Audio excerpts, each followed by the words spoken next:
lahat ng panahon, Diyos ka sa amin. Sa lahat ng oras, nariyan para sa amin. Panginoong Jesus, purihin ka. Dakilain ka sa buhay ko, aking Ama.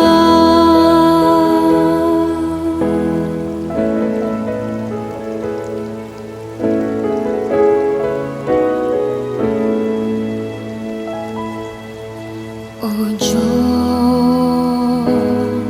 Ikaw ang tunay na dakila sa mundo.